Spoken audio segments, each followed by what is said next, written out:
A little bit of evening snuffle time. A little playing on the ground, eating their food off the ground. It's clean floor.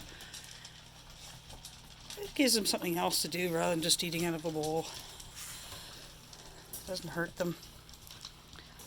Lets them explore a little bit.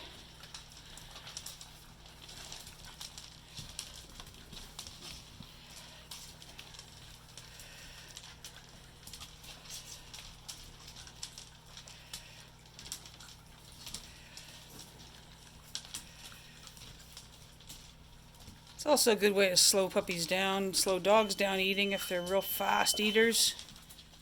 I use this on the grass outside. Lets them find the food. Gets their hunting instincts working a little bit, gets them thinking. It's good for the puppies.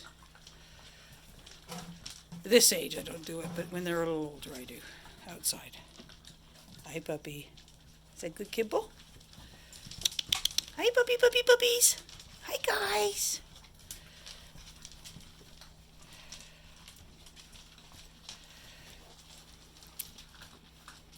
Those waggle tails.